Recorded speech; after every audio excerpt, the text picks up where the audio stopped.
All right, this morning we are learning the names and the stories of some of those that were killed in this horrific attack. Todd Piro joins us live from our world headquarters here in New York with the latest. Todd. This is always the toughest part, guys. It's heartbreaking to see the photos of the first victims identified after Wednesday's tragic shooting.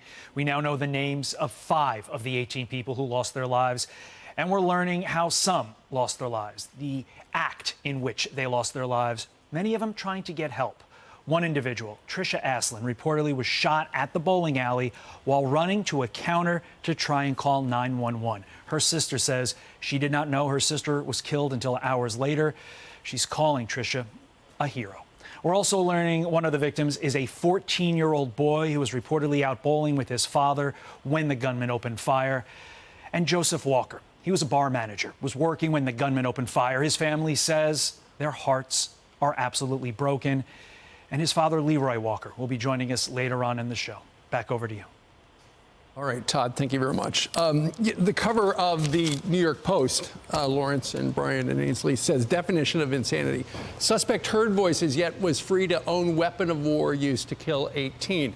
I was reading one of the local papers up in Maine this morning, and it says the Maine State Bureau of Investigation, this Robert Card was categorized as a federal firearms disqualified status. So he couldn't have a gun under federal law. It's unclear which of the laws, though, barred him from having a gun.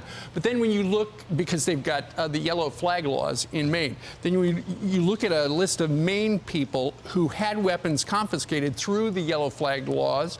Mr. Card does not appear to be on that list. So we don't know at this point yet what exactly designated him as a person who could not have a gun under federal law, Lawrence.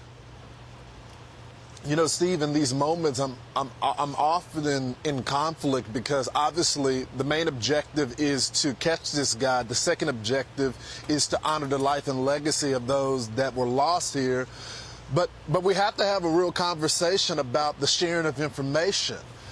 If the Bureau is not getting information from other law enforcement agencies or the military about someone being deranged, then we can't prevent these situations from happening. If the Bureau doesn't know that this person has mental health issues, and I'm not talking about someone that is just simply depressed. He said that he was going to shoot up a base. He said he was hearing voices. And if the people that run the background checks don't know that is happening, then we're bound to repeat this over and over again. 100%? Yeah, it's very scary.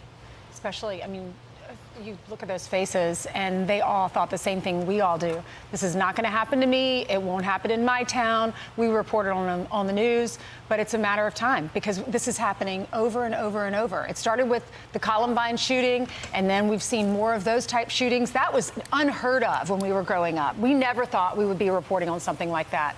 And now here we are. This keeps happening. And it's always the same story, isn't it, Brian? It seems that it's people that have red flags and no one pays attention to it. Yeah, we know in Dallas, too, that people knew it in his background, but the military didn't tell the cops. So if they put him on a list, did they take his guns? And did he keep one back? And did any one of those bars or the bowling alley, did they know him? Did they say, well, did I recognize him? Does that make this make sense? And do we know where he might be because of that?